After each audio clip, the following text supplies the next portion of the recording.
I'm not suggesting that. But what I am suggesting is people need to learn and study their faith.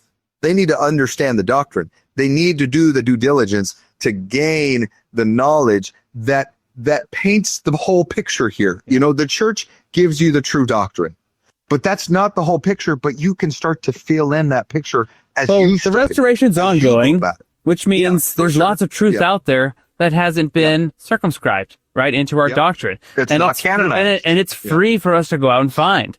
And if you have that sure foundation, spiritual knowledge of the restoration, the world is like is an educational playground, and you can go to any and every source and find truth and make it your own. And it's beautiful and it's fun.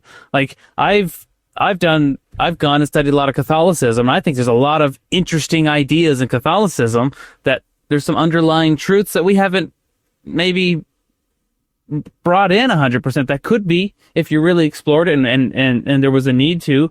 I think there's a lot of philosophical and Eastern religious ideas that have elements and nuggets of truth underneath them that if there was a need, the Lord could go out there and find that and bring it in and restore it to the gospel, and our doctrine could grow and be even richer than it is. You know, that's obviously the brethren haven't deemed that necessary. There, you know, we've reached a point of restoration where the Lord's mission is being moving forward and accomplished, and that's great and that's fine. But that doesn't stop us individually from going on that journey and strengthening our own spiritual knowledge.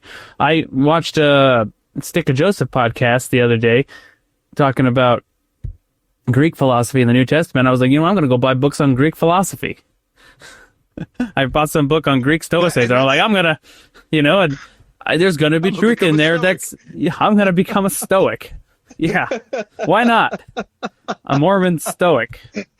I do appreciate. In the beginning was the Logos, bro. I appreciate that we have gotten to that point where we can do that, where we can be very curious and where we feel comfortable and we don't panic, we don't freak out. And if something comes across, it's like, how do we make sense of this? We're not afraid to say, okay, let's sit on that. The answer will come. We'll continue to study it and grow.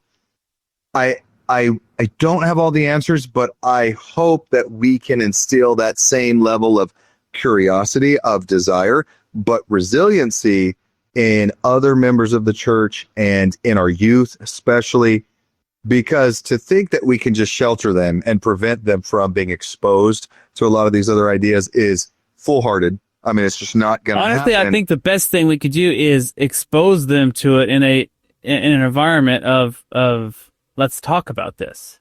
Yeah. Agreed. No, I totally agree. Here's what people are saying. How do you feel about that? Well, here's what we have to say about it.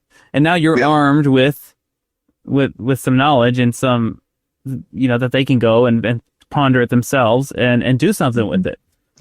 Yeah, and as we as leaders and or parents or whatever role you may have, it's so much more impactful to especially youth if you can say, I've had those same questions. I've gone and done the research. I did the due diligence. I prayed and I pondered and I sought the understanding that I now have. And here's how I understand this. You're not going to fully understand why, because you didn't receive the same spiritual confirmations and witness that I did, but you can receive those. You can obtain those just as I did.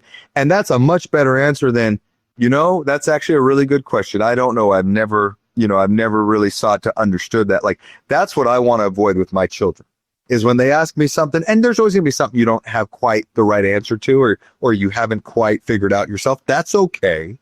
But there's definitely some things that we should be seeking our own internal witness of, so that when those we have stewardship over ask us, we can say, listen, I've gone through that same process, and here's how I came to the understanding and the witness that I have.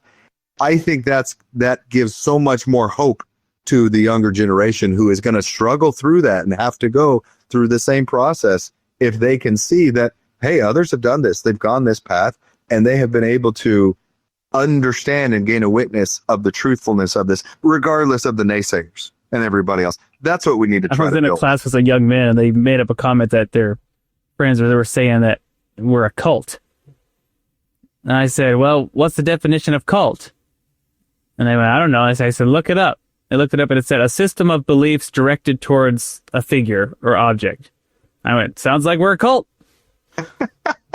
There you go. Not what they were expecting, right? But then it's like, great. What do you do from there? We're a system of religious beliefs directed towards Jesus Christ. If that's a cult, that's us. Whatever. Yeah. You don't have to be offended by like even though they're using that, like they're trying to like be negative. Like once you have knowledge, you understand that they're just being dumb. They're ignorant. Then it's like it doesn't hurt you. Thank you for watching. If you found this content spiritually enlightening, please like, comment, and subscribe. Like the gospel, these little things make all the difference, and it helps the algorithm push out better content for everyone to enjoy on YouTube.